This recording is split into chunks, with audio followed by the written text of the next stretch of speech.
Olá, boa noite. Meu nome é Luiz Moleda, eu sou Data Scientist aqui no Nubank. Bem-vindos ao 15º Meetup de Machine Learning aqui do Nubank. Esse Meetup ele acabou sendo temático por acidente, na verdade. O Thierry me falou da Fernanda, que ela trabalhava com dados abertos, a gente convidou, e depois que a gente colocou na descrição do Meetup, apareceu o Rafael falando sobre um projeto que usava dados abertos, então acabou sendo um Meetup sobre Data Science e poder público meio que por acidente, mas eu acho que acabou sendo bom. Então a gente vai ter essas duas apresentações, os apresentadores vão se apresentar da maneira apropriada. Eu queria só falar duas coisas. A primeira é que quem tiver algum material que acha legal, interessante, trazer para o Meetup para apresentar, pode falar comigo ou com o Thierry pelo site do Meetup mesmo. Acho que dá para enviar mensagem por lá. Ou tem o link do meu LinkedIn lá, e você manda mensagem pelo LinkedIn. Enfim, se você tiver feito um projeto pessoal, se aprendeu alguma coisa nova, alguma coisa que está saindo recentemente, um paper, e você reproduziu e achou legal. Eu acho que tem tudo a ver apresentar aqui, então fala com a gente dá uma olhada na apresentação, na sua ideia, e quem sabe no próximo Meetup você pode estar apresentando aqui. A outra coisa é que a gente está com vaga aberta para Data Scientist e Machine Learning Engineering aqui no Nubank. Tem o link a gente usa o Workable, então, se eu não me engano, é nubank.workable.com. E lá você vai ver as vagas, e tem essas duas vagas que estão em aberto. Então, quem estiver interessado em trabalhar como Data Scientist ou Machine Learning Engineer aqui, lá tem a descrição da vaga. Qualquer dúvida, vocês podem me procurar, ou alguns outros cientistas de dados que estão aqui, em algum lugar. E, bom, é isso.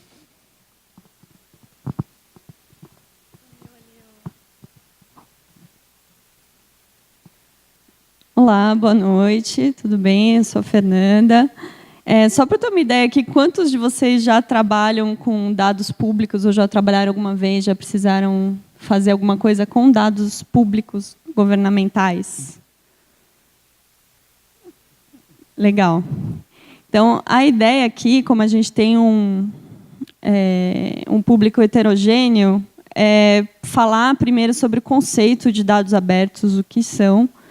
Depois eu vou mostrar um panorama com foco aqui na cidade de São Paulo. Eu sou servidora pública da carreira de gestão governamental, trabalho na Prefeitura de São Paulo.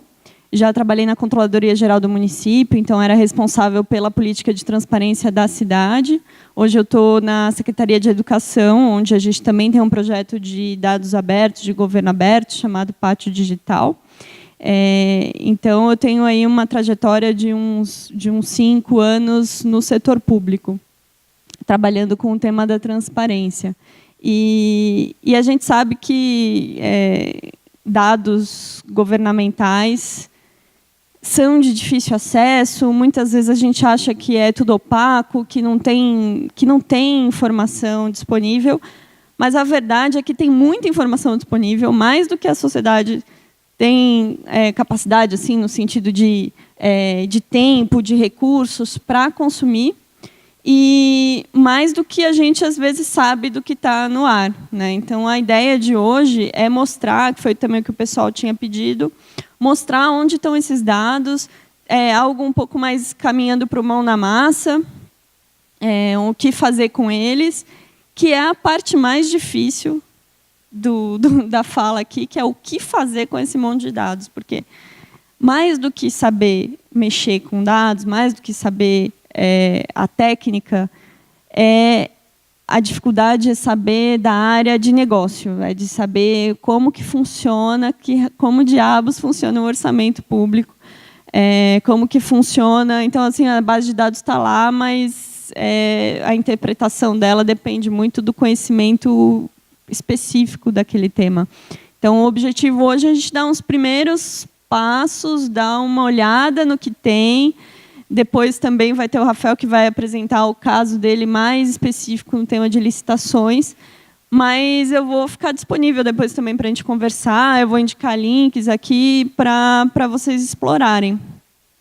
Eu sou jornalista de formação, depois eu fiz mestrado em sociologia, mas eu sou uma curiosa de linguagem de programação, então sou entusiasta do Python, estou na comunidade PyLadies, gosto muito de pandas, então eu sou de fuçar e fazer.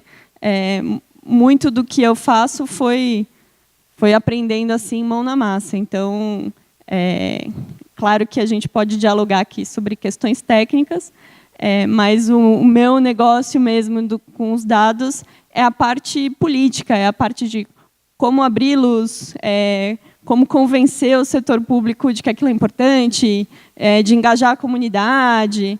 Mas, enfim, a gente pode conversar também sobre os aspectos técnicos do conceito de dados abertos.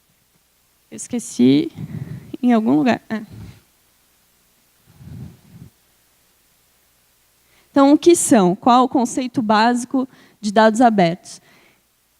Em resumo, são dados que qualquer pessoa pode acessar, usar e compartilhar. O acesso tem que ser universal, tem que ser facilitado.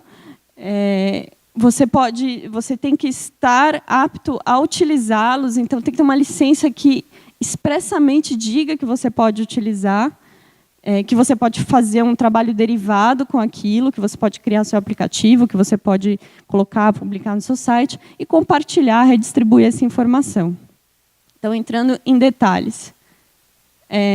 São 8 princípios que geralmente são colocados como princípios de dados abertos. Já se falam em 10 também, que é a questão, é um avanço com relação ao primeiro modelo, que fala também em conectar os dados linkados, né? Conectar, tem a questão da web semântica, que é fazer com que as bases de dados se conversem independente do lugar que você está. Então, se você está publicando dados meteorológicos aqui, você vai entender que é um dado meteorológico lá em outra cidade. Mas, basicamente, é isso. São 8 princípios, eles têm que estar completos. Então, na medida em que você pode publicá-los, tem exceções, dados pessoais, por exemplo, né?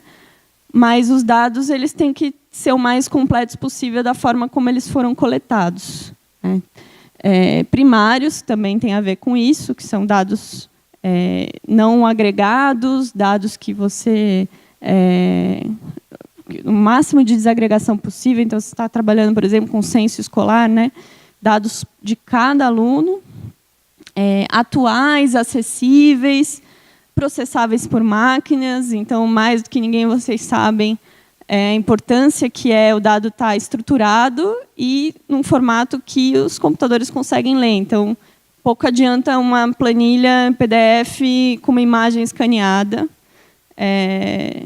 Ele pode estar até público, ele é transparente, mas ele não é considerado dado aberto.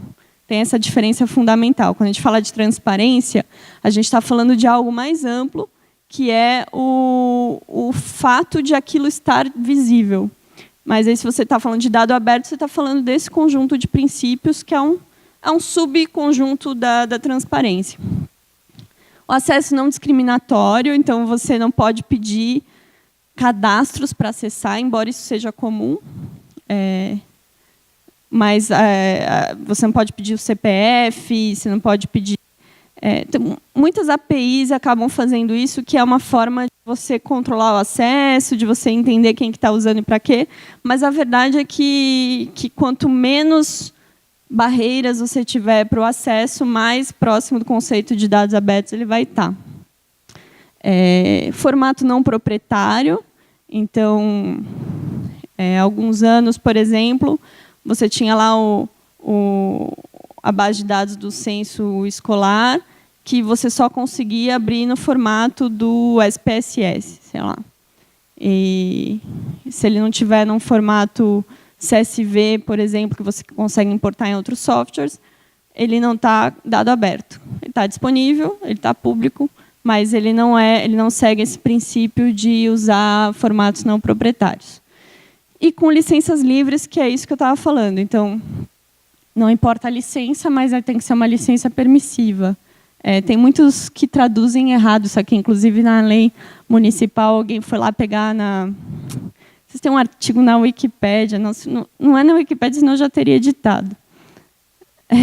Eu acho que era num site, que é uma das primeiras ocorrências do Google, que ele traduz esses princípios com livre de licenças, que é open licenses ou alguma coisa assim, free licenses. E ele traduz como livre de licenças. E, na verdade, não ter licença declarada é um problema, porque você fica com uma insegurança de se você pode colocar aquilo no seu aplicativo ou não. O pessoal do OpenStreetMap, por exemplo, como é que você sabe onde que você vai declarar, né, em que local você vai declarar a fonte, enfim, tudo isso tem que estar disponível na licença. Então, o uso de uma licença livre é muito importante.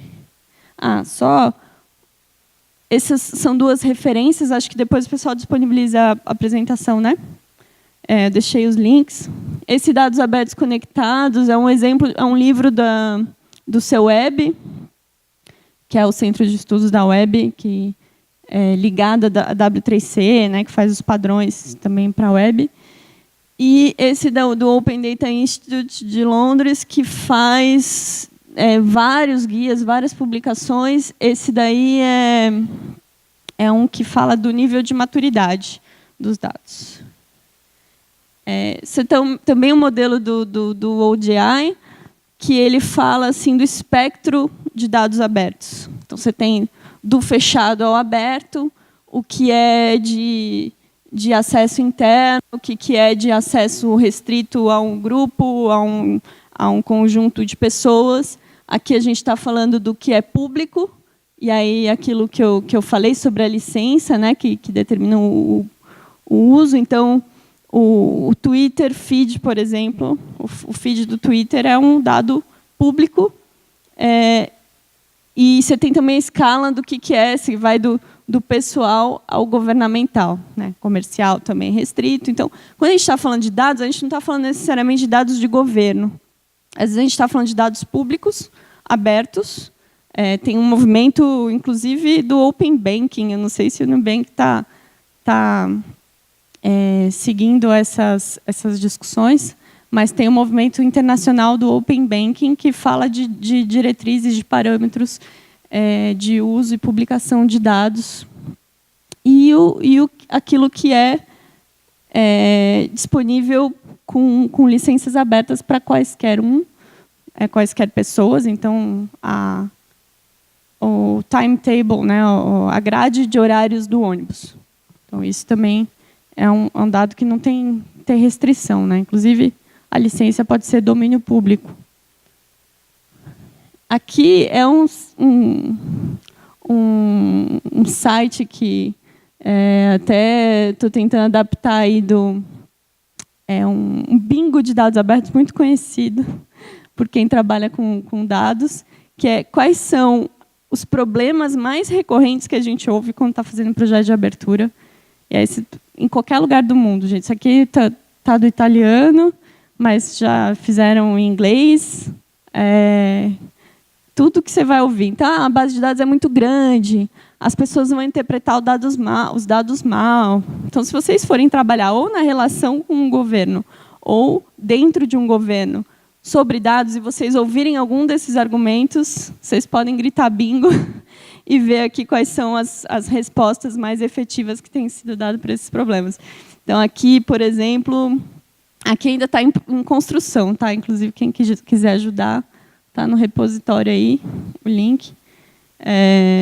Mas isso é uma ferramenta útil para a gente poder também dialogar. Não é que são dúvidas... são dúvidas que não fazem sentido. Elas são legítimas, né? Tem preocupação, por exemplo, com dados pessoais. É uma preocupação legítima, mas existem formas, maneiras de contornar esses problemas, máscaras em dados pessoais, enfim.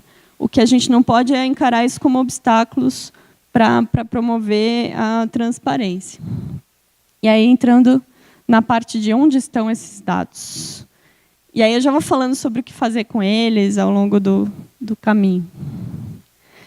Basicamente, três fontes onde esses dados estão.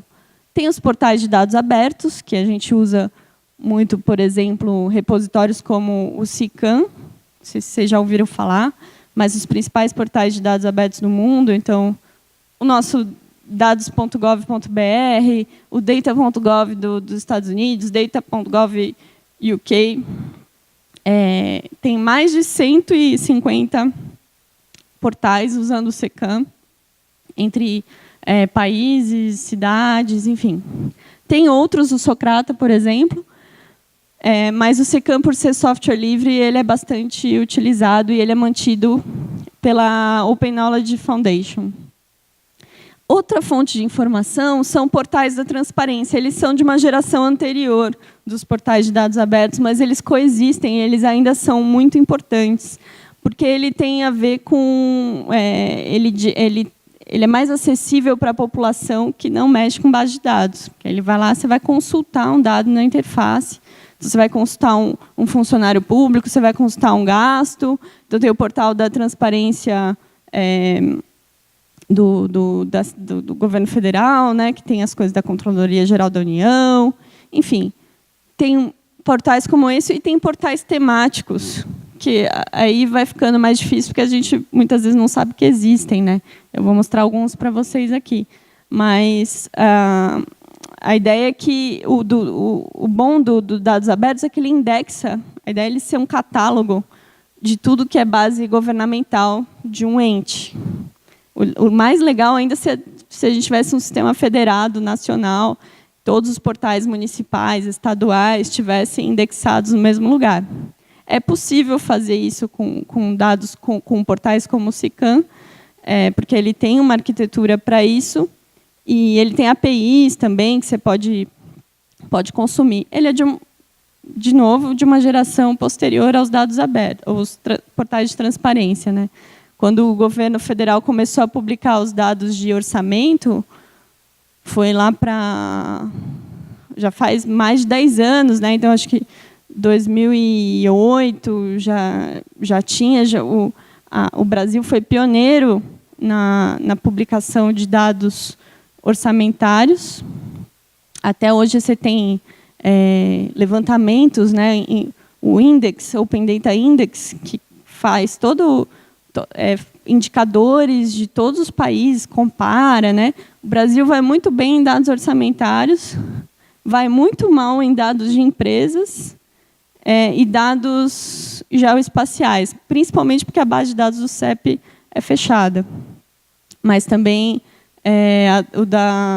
das juntas comerciais, né, também são fechados. São consultáveis, mas não são abertos. A gente vai ver um caso aqui da JUCESP, aqui da Junta Comercial de São Paulo, teve que ser raspado, teve que ter robôs para fazer a base. Sim. E é importante, assim, o terceiro item, caso não tenha esses dados disponíveis, o que eu faço? Lei de Acesso à Informação. Não sei se vocês já ouviram falar. Lei de Acesso à Informação, a Lei 12.527 de 2011, ela determina que todos os órgãos públicos, não só do Poder Executivo, mas o Legislativo, o Judiciário, têm que disponibilizar canais de informação eletrônicos, que são os chamados eSICs, que você cadastra lá e você faz um pedido de informação. Todo mundo que segue o mesmo prazo, são 20 dias, prorrogáveis por mais 10. O bacana... a vantagem, a novidade que essa lei trouxe foi que ela estabeleceu procedimentos, ritos para todo mundo. Então, antes, desde a Constituição, a gente já podia pedir informação. Está lá na Constituição de 88, já está lá dizendo que todo mundo tem direito de acesso à informação. Mas se você chegasse lá e protocolasse um pedido no órgão, ele ia olhar aquilo lá, beleza.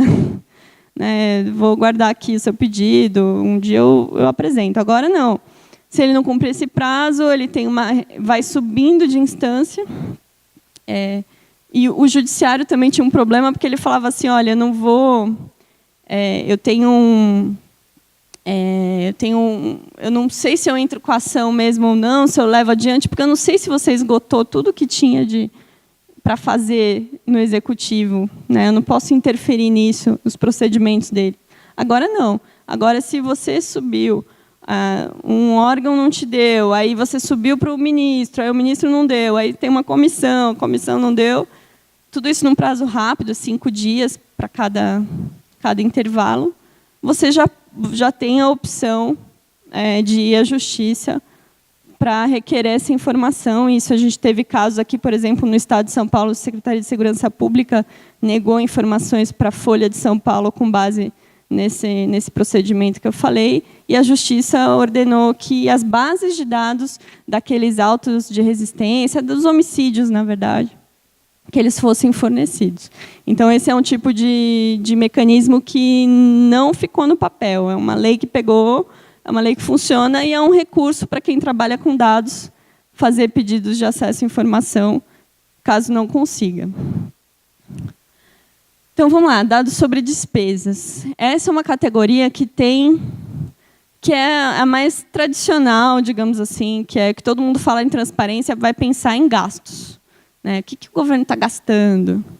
É a que é mais desenvolvida também, como eu falei para vocês, porque a gente tem não só essa lei de acesso à informação, mas uma série de legislações que, ao longo do tempo, foram colocando a necessidade. Inclusive, uma lá em 2001, que falou que tem que publicar no dia seguinte do gasto. E aí deu um período grande para os governos irem se adaptando. E hoje é obrigatório que toda cidade publique no dia seguinte do gasto com o que foi gasto, né, a execução daquele orçamento. Então, isso já é algo mais amadurecido no Brasil. Isso não significa que seja amadurecido para dados abertos. Foi só no finalzinho de 2015 que a Prefeitura de São Paulo lançou essa API, e eu não conheço outras APIs de cidades, eu posso estar enganada, mas eu não conheço, APIs para consumir esses dados orçamentários. Então, isso é um grande avanço. A API ainda tem problemas. Eu fiz esse repositório aqui, é um tutorial usando Pandas e o Jupyter Notebook. Eu fiquei muito feliz quando eu descobri a existência do Jupyter, porque quando eu falei para vocês que eu sou jornalista, né? Eu sou uma pessoa meio híbrida, assim, de humanas exatas, né? Não gosto muito dessa divisão. Eu falei, nossa, que legal, isso é tipo fazer uma resenha literária de código, né? Eu gostei, eu fiquei emocionada. E aí eu fiz isso aqui, e aí é legal, porque você vai falando, tem esse problema aqui na API, se você for no portal de transparência, tem esse dado de outro jeito. Então, nessa página, eu coloquei 2 tutoriais. Um sobre como acessar despesas nessa API, e o outro, como acessar os contratos. A API não está bem desenhada, então, por exemplo, você tem que fazer loops para ele pegar todos os contratos, porque você só consegue puxar... Você consegue puxar os empenhos, que é uma categoria de despesa. E agora eu vou começar a falar de orçamento, vai longe, né? Orçamento público é muito bacana para quem trabalha com ciências de dados. Mas ele é bacana por quê? Porque ele é padronizado. Então, se você for no governo federal, no governo estadual, ele tem uma estrutura básica. E cada lugar vai ter um nível a mais ali, mas ele segue uma estrutura básica. A gente tem leis orçamentárias e tudo mais. Então, ele é um código estruturado. Cada despesa ela é um código. Então, você tem nesse código, você consegue ver aqui, isso aqui são alguns exemplos do que tem na API. Então, você consegue entender qual que é o órgão que está fazendo aquela despesa, se é a Secretaria de Saúde, por exemplo, qual que é a subunidade, se é uma coordenadoria regional de tal região, a função e a subfunção. Então, o orçamento tem, por exemplo, divisões por educação, moradia, saúde. Então, não lembro agora, mas entre 10 e 20 funções públicas. Acho que 12, enfim, sei lá. Mas é legal porque você consegue comparar gastos de educação entre órgãos diferentes, entre municípios diferentes, entre estados. Então, isso ajuda muito. Saúde, enfim. E você consegue, pelo código, entender como que aquilo está sendo gasto. Então, por meio de que modalidade de aplicação aquilo foi feito. Se foi por despesa direta, se foi contratado uma organização social, se foi um repasse para uma ONG, por exemplo. Tudo isso pelo código do orçamento. Então, a maior dificuldade aqui é você entender o funcionamento mesmo desse mecanismo. Naquele tutorial que eu passei, tem os links para os manuais sobre orçamento, então, entender a estrutura orçamentária. Mas, uma vez que você tem o mapa, que você entende, fica realmente muito fácil de fazer análise. E aí tem uma questão também para tomar cuidado sempre quando está trabalhando com essas bases, que é a produção daquele dado. Então, por exemplo, será que o cadastro foi feito de maneira correta para aquelas despesas? Será que tudo que está classificado como X é realmente X? Mas é um desconfiômetro ali que tem que ligar, mas, em geral, como eu disse, é uma área mais madura dentro dos governos. Como é a área que arrecada e depois a área que gasta, é um lado do governo que sempre tem uma burocracia mais forte, assim, no bom sentido, uma burocracia, gestores, né, de carreira ali. Então, são duas formas que tem para usar esses dados. Você tem o XLS lá no portal na Secretaria da Fazenda, que está indexado, está referenciado lá também no portal de dados abertos, ou você tem essa API. A diferença é que a API é mais detalhada. Então, a API você consegue chegar no fornecedor, por exemplo. Você consegue fazer uma lista dos principais, o top 10 fornecedor de uma secretaria ou da prefeitura inteira. Você consegue começar a fazer cruzamentos interessantes. E o XLS não. O XLS ele vai até...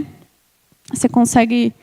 ele para numa coluna assim, que é o programa orçamentário. Né?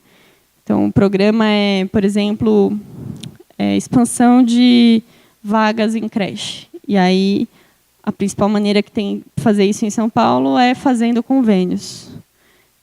Você não vai saber quais são as instituições conveniadas. Você vai saber só a quantidade total de recursos que a prefeitura gastou com isso.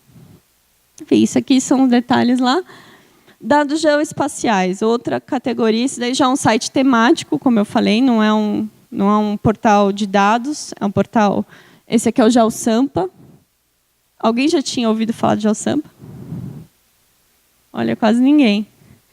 Esse aqui é o mapa da cidade de São Paulo, com umas 150 camadas de informação de muita coisa, desde árvores, transporte, a população, tem uma camada de cadastro, que é o IPTU, se tem uma camada do sistema viário, os limites administrativos, enfim, os shapefiles de tudo toda a estrutura da cidade, todo o mapa. Então, se você está fazendo aplicações que necessitam de dados georreferenciados sobre a cidade, é o melhor lugar para procurar, sem dúvida. É algo que vai evoluindo também. Ele foi lançado em 2015 e foi sendo incrementado. Então, é muito, muito bacana para fazer análise. Aqui tem também a parte consultável, mas tem a possibilidade de baixar todos os arquivos, que é aqui, né? Então, tem lá a aba dados abertos, e aí você baixa tudo, tudo que você precisa, desde do shapefile até o CSV, que está onde tem informação mesmo sobre os dados. Então, um exemplo de uso desses dados é um estudo da Transparência Internacional, que é uma organização que combate a corrupção no mundo. Tem aqui no Brasil, tem capítulos em vários países.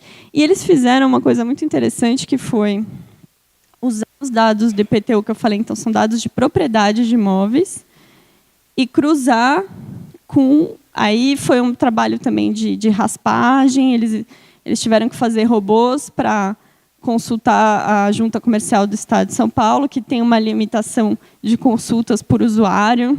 Então, recorreram a vários CPFs para fazer essa consulta automatizada. Baixaram as fichas cadastrais, rasparam o nome dos sócios e foram atrás de uma informação sobre offshores, para entender possíveis indícios de lavagem de dinheiro usando propriedades. Tem várias consequências, né, gente? Desde você aumentar a especulação imobiliária, de você pagar milhões por propriedades com dinheiro fruto de corrupção, além do próprio impacto, o efeito da corrupção em si, tem a questão de você inflar, né, os preços ali. Enfim, muito bacana. Eles fizeram, tem um relatório completo ali, mas eles usaram os dados de propriedade. O Estadão fez vários desses também. Eles fizeram um agora recente. Não sei se vocês viram aquela discussão sobre o auxílio moradia dos juízes. Tem um que eles fizeram, que eles pegam desembargadores. E aí eles falam assim, X% tem mais de uma propriedade, e foi por aí que eles fizeram também. Então, tem vários usos possíveis. Tem outro que o pessoal que trabalha com o mercado imobiliário, que tem sites, enfim, aqueles aplicativos de você procurar imóvel.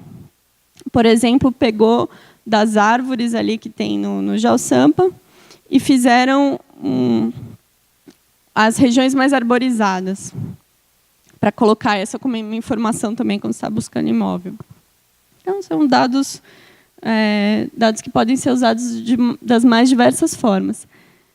Aí tem questões sobre políticas públicas mesmo. Então, as áreas temáticas, né? A educação, onde eu estou trabalhando. Então, a educação é a secretaria que mais colocou bases de dados no portal de dados abertos da cidade. Então, você consegue encontrar coisas lá que são os microdados das matrículas e uma série histórica. Então, você consegue ver fazer a regionalização da demanda por vagas em creche. Você consegue comparar as escolas em termos de infraestrutura, de ambiente. Enfim, aí tem muita coisa também que a gente pode conversar, se vocês tiverem depois ideias. Se der tempo, eu mostro 2 aplicações aqui que a gente fez. Aí tem o pessoal aqui da secretaria, que veio junto também. O Eduardo, o Bernardo, a Ludmila. O Eduardo é gestor, trabalha lá na área de tecnologia, na parte da gestão da área de tecnologia. O Bernardo é consultor, é urbanista, arquiteto, mas trabalha também muito com dados geoespaciais. A Ludmila é da área de sistemas, desenvolvedora. E, enfim, a gente tem tentado mover muitas estruturas lá, é muito difícil movimentar as engrenagens de governo, muito complicado, a gente está dentro do Leviatã.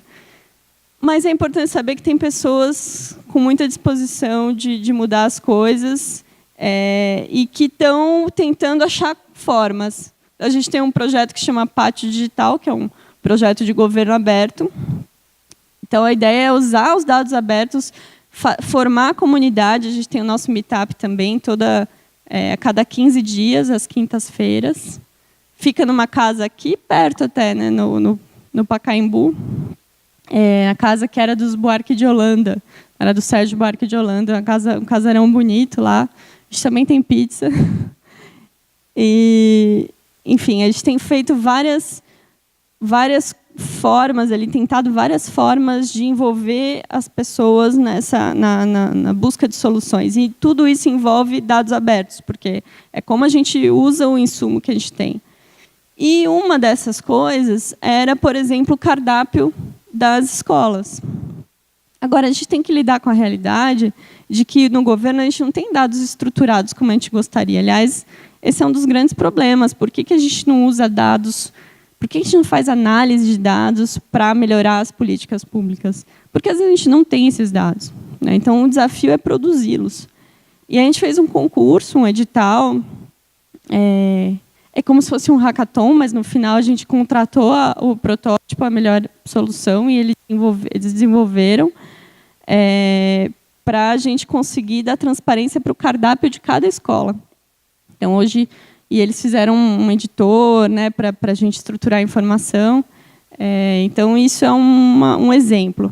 O Bernardo está trabalhando em outro, que aí também vocês que trabalham com machine learning, vocês também podem nos ajudar muito, que é um simulador de tempo de espera para as vagas. Vocês sabem que um dos principais problemas, um dos principais gargalos, as dores da população ali hoje na cidade de São Paulo, é a espera por vagas em creches públicas. É uma das principais metas de promessas de campanha do prefeito, e como de todos os prefeitos que antecederam e dos que virão, que é zerar a tal da fila da creche. Mas é uma fila que vai crescer sempre, né? Ou tem um momento que ela pode estabilizar, mas tem uma demanda reprimida ainda. E à medida que as creches vão aparecendo e que a população vê que elas são boas, porque as creches públicas elas são muito boas, por mais contraintuitivo que isso possa parecer, se você compara com a média das particulares, elas são muito boas, ela vai ter mais procura, né? Então, é uma fila que vai crescendo. A gente tem agora cerca de 60 mil nessa espera, e a gente tem um ritmo de criação de vagas que está aumentando. Então, o que o Bernardo está fazendo, depois, se der tempo, eu mostro aqui, é criar, primeiro, a estrutura que permite a gente publicar qual é a fila em cada creche. Tem uma dinâmica lá de como um raio, né, que você tem que estar para você concorrer àquelas vagas, enfim, tem umas regras. Mas a gente queria chegar num modelo que conseguisse fornecer o tempo de espera mesmo para a população. Então, a gente está incrementando. O primeiro passo foi conseguir conectar a fila com essa aplicação, né, que a gente fez. Então, um outro exemplo de como usar dados para políticas públicas. Tem a questão do transporte do ônibus. 2015 também. 2015 foi um ano bem intenso em dados. Foi lançada foram abertos os dados relativos aos ônibus, à localização. Então, na época lá, o pessoal da Secretaria de Transportes fez uma maratona hacker para abrir esses dados, colocou exemplos, né? Fez samples da base, e o pessoal ajudou a construir uma API. Então, e aí tem o GTFS estático, que é os padrões de comunicação dos ônibus na cidade, né? E ele emite os AVLs do ônibus, que não os validadores, emitem de 80 em 80 segundos a localização. Então, isso, um mês depois de lançado isso, já tinha mais de 60 aplicativos sobre onde está o ônibus. O Cadê Meu Ônibus foi o ganhador do hackathon, mas depois veio a Movit, o Citymapper, enfim. Tem essa área aqui, sptrans.com.br/desenvolvedores, que é onde faz cadastro para consumo da API. Esses são exemplos que eu falei, né? Cadê um ônibus, Movit, ônibus São Paulo, enfim. Um mês depois já tinha 60. E o Diário Livre? O Diário Oficial de São Paulo, na verdade, do Brasil, de tudo quanto é lugar, ele tem um formato que é este, ou este. Aqui, a primeira edição do Diário Oficial da União é de 1862. Aqui é de 1888. Por acaso, isso aqui é a publicação da Lei Áurea. 3 de maio. E aqui, 2015. Então, vocês veem que em 1888 era um pouco mais respirado o layout, né? Tinha um pouquinho mais de... Era mais arejado aqui, ainda ficou mais...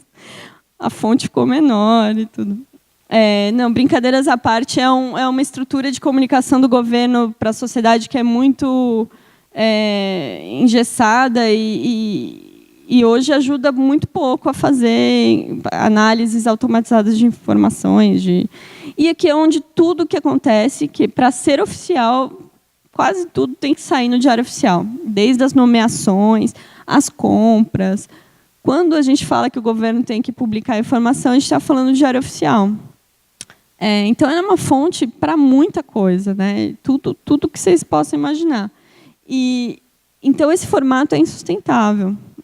O formato em papel acabou, mas ele continua em PDF acabou esse ano. Até este ano, tinha gente que ainda usava o jornal mesmo. E aí, aqui é um exemplo do que dá para fazer com ele. Então, esse aqui era um arquivo de 85 páginas, que falava das áreas que são cedidas. Então, o governo cede para a iniciativa privada por qualquer motivo. E aí tem um motivo. Então, tem clubes, tem agências bancárias, tem escolas, tem muita coisa que funciona em prédios públicos cedidos para terceiros. Às vezes com, às vezes sem contrapartida. Isso são decretos que saem, então tem decretos desde os anos 50 concedendo a terceiros imóveis da cidade. Isso é um arquivo de 85 páginas do Diário Oficial.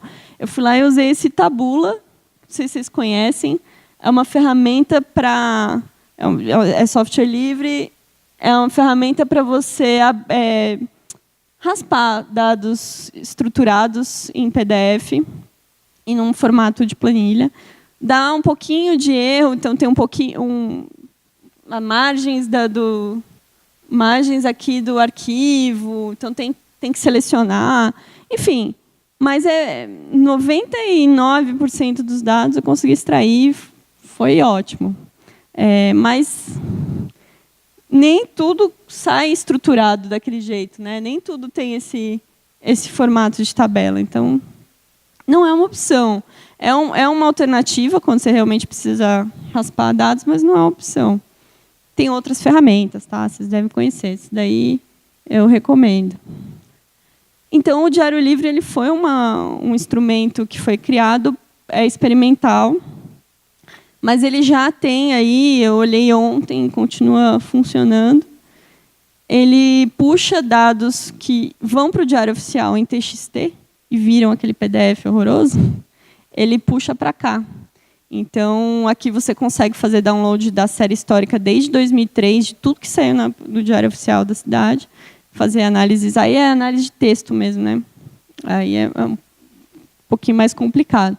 Mas tem gente, por exemplo, que faz scripts para ver padrões de texto, né? Então, você monta boletinzinhos, quero ver as nomeações e exonerações de todos os dias. Aí ele vai lá, monta a estrutura base.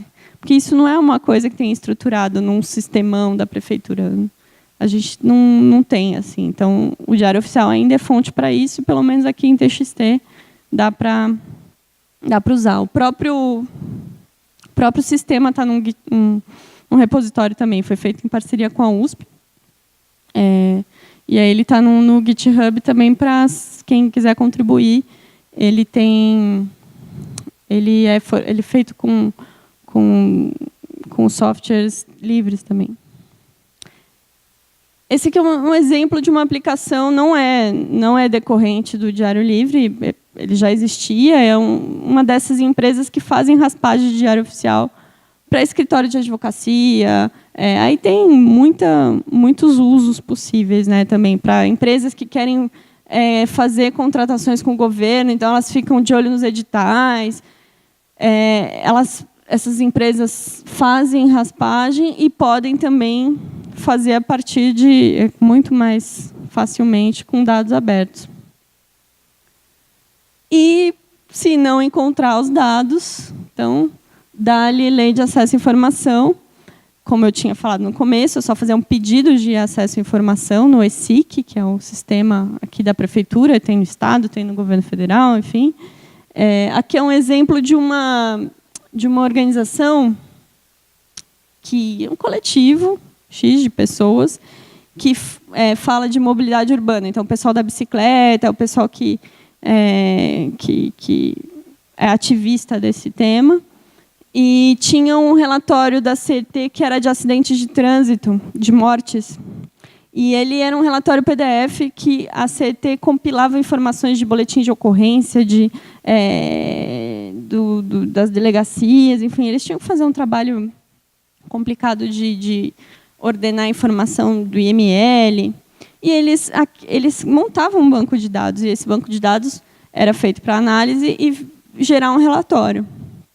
E aí esse pessoal pediu a base de dados que gerou aquele relatório. A princípio eles negaram, aí foi aquela escadinha que eu falei para vocês, vai subindo as instâncias, até que chegou na última comissão, e a comissão falou, não, a CET tem que dar essa base de dados.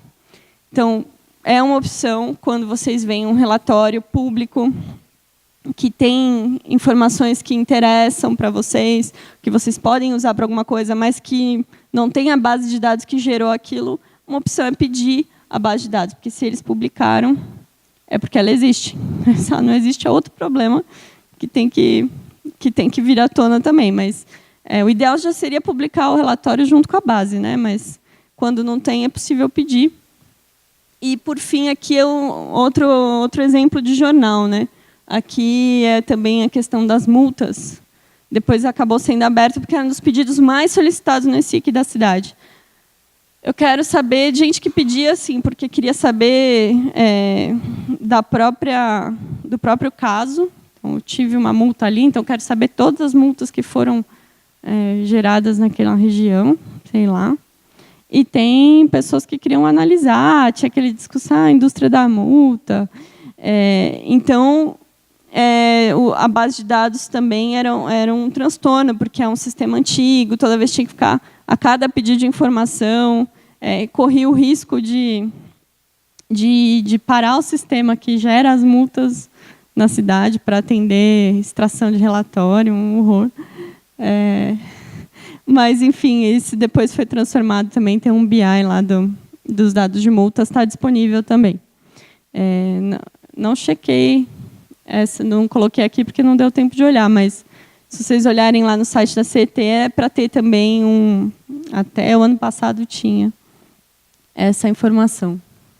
E é isso, aqui tem os meus contatos, eu vi que o tempo acabou certinho.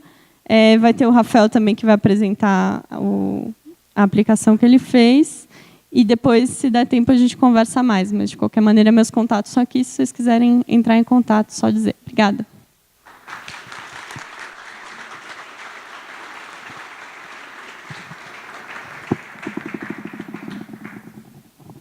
Abrir agora? Então tá. Então vai ser agora. Perguntas? Dúvidas? Ideias?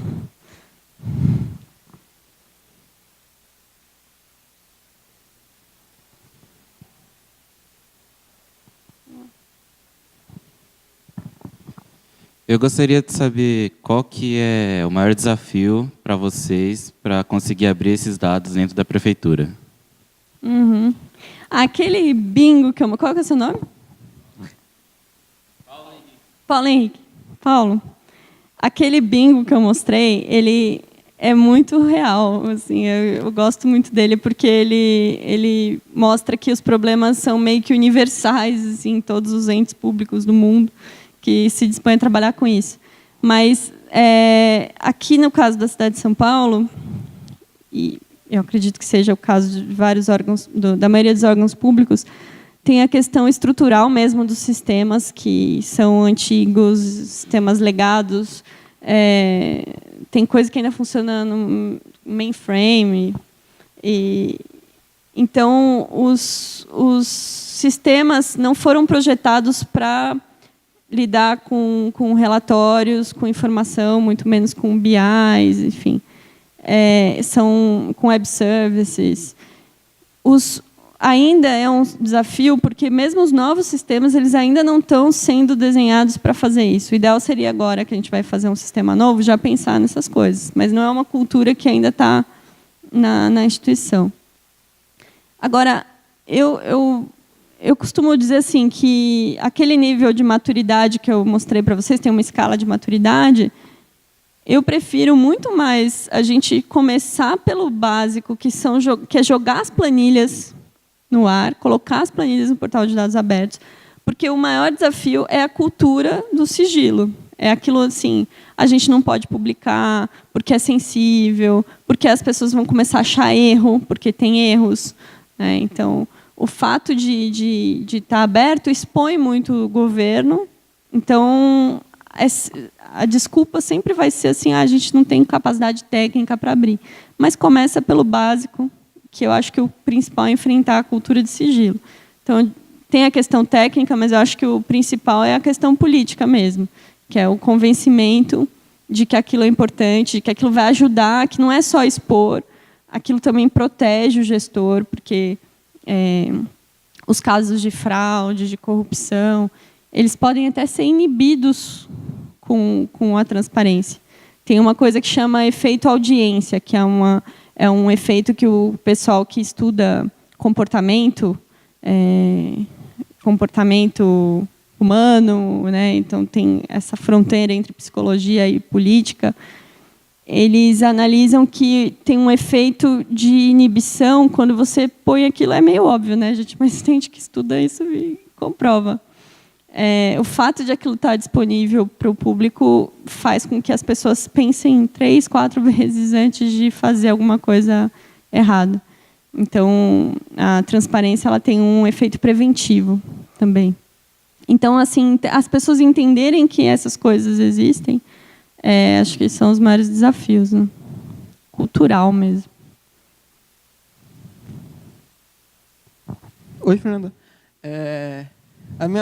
Um tempo atrás, eu estava trabalhando em um projeto para tentar fazer uma rede social assim de dados que o gestor público e a sociedade poderia ver o dado, mas não deu muito certo. Aí, dado isso, a minha pergunta é: você acha que o principal uso dos dados públicos é fazer soluções voltadas para escritório de advocacia ou para jornalistas, ou tem um espaço aí que para uma ferramenta para a sociedade que não existe muito? Eu acho que tem um papel dos que a gente chama de infomediários, que é muito importante, que são os jornalistas, as pessoas, os pesquisadores, as pessoas que vão consumir a informação primária e transformar aquilo em outro formato mais palatável.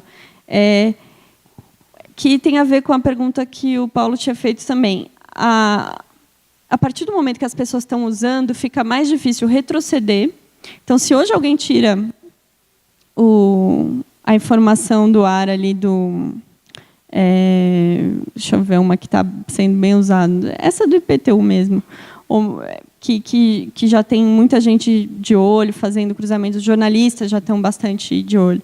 Se alguém tira aquilo do ar, então a própria sociedade vai gritar. Agora, se alguém tira a API de finanças do ar, eu acho que não vai fazer diferença nenhuma. Inclusive, ela cai bastante. Porque não tem ninguém usando, né? Então, sempre que eu posso, eu coloco isso nas apresentações. Inclusive, não me sacaneiem, porque eu coloquei o meu token no GitHub. Olha, gente, é o meu nome. Não, mas eu coloquei mesmo, tem que fazer um cadastro lá. Eu falei, todo mundo vai usar o meu. Então, não vão derrubar o site da prefeitura. Estou pensando aqui agora. Risos nervosos. Se as pessoas não usarem, ele não vai vingar. Então, acho que tem uma coisa, uma outra função de governo que a gente faz muito pouco, que é essa articulação com as comunidades, com o ecossistema. Por isso que lá na secretaria a gente está com essa coisa do pátio digital, criar comunidade, que é juntar as pessoas que podem dar um sentido para esses dados. Eu acho que dificilmente a mãe que está esperando uma vaga no creche vai mexer com dados abertos. Eu não estou dizendo que ela não possa. Inclusive, tem pais, um pai que estava numa fila de creche, que é cientista político e manja muito de R, que foi lá ajudar a fazer uma oficina de R para usar os dados. Então, não estou dizendo que não é um pré-conceito meu. É que a gente tem que pensar no público mais amplo. Então, essa criação de ferramentas e o contato com os usuários é importante para a gente gerar outros produtos derivados dos dados abertos e fazer com que aqueles dados não morram. O prato aberto que eu falei para vocês, deixa eu passar rapidinho aqui. Esse aqui é o prato aberto. Então, com os dados dos cardápios agora estruturados, você consegue olhar uma escola. Então, olhar aqui qual que é o cardápio que ela tinha. Espera aí que eu não estou enxergando. Eu peguei justo da escola da Câmara, que não está tendo merenda. Que não é da prefeitura. As coisas ao vivo, né? Deixa eu entrar aqui, não estou enxergando.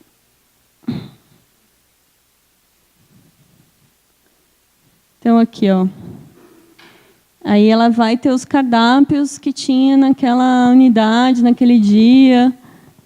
E tem um robozinho, que é o robô Edu, que ele é um assistente virtual, ele foi um chatbot que foi criado pelo pessoal que ganhou o concurso, que fez o protótipo.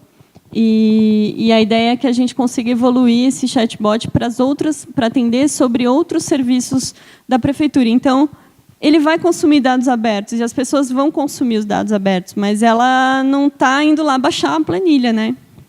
É esse tipo de produto que é o mais importante, ao meu ver, e é onde as pessoas que trabalham com dados abertos pecam mais, porque elas não cuidam desse lado, né? O simulador da fila de creche, que eu mencionei também. Então, a ideia é ir colocando as informações para... Ele vai pedir o endereço aqui. Enfim. Aí você consegue ver as creches que estão naquele raio, quantas crianças estão na fila. E é para isso que a gente precisa de ajuda também para fazer um modelo. E é tudo roxo por acaso, gente. Eu juro. Eu juro, já foi feito antes, a gente gosta de roxo.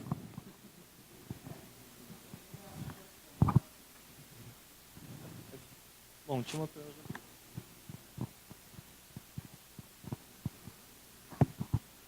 Oi, Fernando, tudo bem? Eu sou o Felipe, prazer te conhecer, legal. Trouxe muita informação super importante para cá. Não é uma dúvida, é uma sugestão. Colocar essas bases de dados no Kaggle. Felizmente tem uma comunidade de brasileiros lá bastante ativa, que, bom, tive a experiência de colocar uma base de dados abertos lá, deu bastante repercussão, achei bem legal. Recomendo fazer a mesma coisa, principalmente essa para modelo e etc. Acho que se tu busca comunidade, eu acho que tu tem um ecossistema bem propício para esse tipo de problema e bem sedento por bases. Boa, Felipe. Isso lembrou o Edu que está aqui. Ele pensa muito em como inovar as contratações públicas, que a gente tem, assim, como que a gente paga um desafio no Kaggle? E a gente tem que achar soluções. É complicado. Tem um ponto importante, não precisa pagar para colocar a base lá, nem criar um desafio em cima. Mas você não precisa dar um prêmio? Não precisa. O Kaggle, inclusive, legal. dá prêmio para quem disponibiliza bases bem estruturadas, então lá com alguma motivação.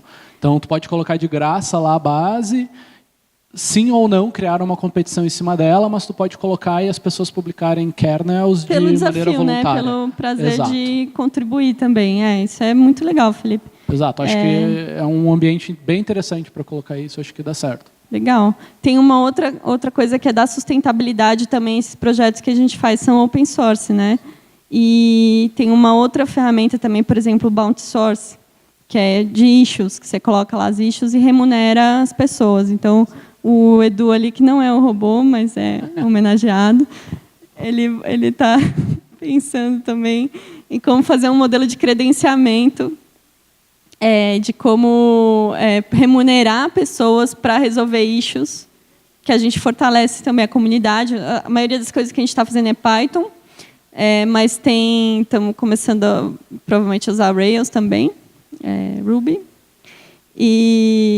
mas a gente começou usando mais Python. Bom, a gente vai para a última pergunta, mas a Fernanda vai continuar aqui. Eu vou Então, continuar depois, quando tiver a pizza, o networking, vocês podem ir perguntá-la para ela. Eu tinha feito uma pergunta aqui já. Oi, Fernanda, tudo bem? Eu queria fazer a pergunta para você do outro lado, né, do lado de dentro da administração. Eu acho que, até onde eu consegui acompanhar, acho que a Prefeitura de São Paulo é quem mais caminhou na publicação de dados mesmo, né? Como é que você vê o uso ou a apropriação dessas bases de dados dos próprios servidores municipais, porque seria fundamental, a meu ver, né? Eu vislumbro uma série de dificuldades, seja nesse nível de governo, seja em outro, como no estadual, onde eu trabalho. E o que você acha que se poderia fazer, como fazer para que os servidores se apropriem disso no seu exercício profissional?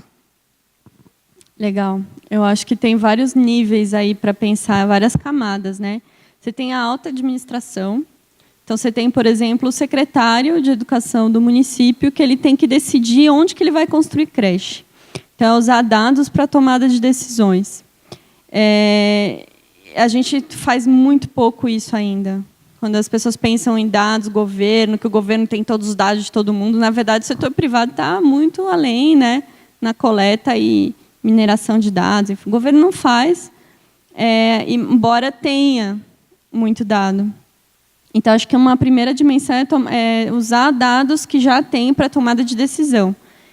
Mas, mesmo para isso, não é o secretário que vai lá e vai fazer a análise. Então, você precisa criar infraestrutura para isso.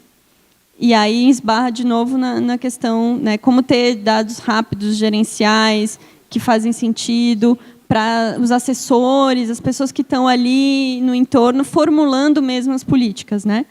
Tem uma experiência lá na Secretaria de Educação também, que a gente usou um mecanismo, fez lá uma infraestrutura usando o Airflow, não sei se vocês conhecem, o Airflow é um agendador de tarefas que foi desenvolvido pelo pessoal de engenharia lá do Airbnb, e ele faz rotinas, assim, então ele pega todo dia, extrai da base de dados e puxa e manda para o Metabase, que é um outro software aberto para visualização e distribuição desses dados, para aí sim para servidores de médio escalão, que são as pessoas que estão ali no dia a dia, precisa monitorar algumas coisas, né? Precisa monitorar as matrículas, precisa monitorar a quantidade de agendamentos por região de saúde, enfim. E por fim, as pessoas que estão trabalhando na base ali, que elas operacionalizam as políticas, elas precisam entender que aquilo que elas colocam nos sistemas está servindo para alguma coisa maior. Eu acho que sensibilizar isso é importante também, porque a gente chega lá no final e vê, caramba, a gente tem uma base de dados ali de ambientes das escolas, que fala metro quadrado de todos, mas quem alimentou aquilo são pessoas. Então, chega no final e você descobre que as pessoas colocam coisas que não fazem muito sentido. Então, 1 metro quadrado. Isso também é importante. Então, acho que tem que envolver a cadeia toda de servidores para o projeto maior. E aí o engajamento, né? A gente está levando os servidores para esses projetos de cocriação. Então, esse aqui de criar o cardápio, de criar o simulador. A pessoa que viu isso aqui falou assim, caramba, sabe quem vai usar muito? O pessoal das diretorias regionais de educação, porque eles vão orientar os pais a colocar numa creche que esteja com uma fila menor. E hoje você não tem isso. Então, acho que, de novo, mais difícil do que a técnica é a parte política mesmo, de como articular as coisas e as pessoas. Era isso, né, Luiz? Aí, passar para o próximo. Obrigada, gente. A gente conversa.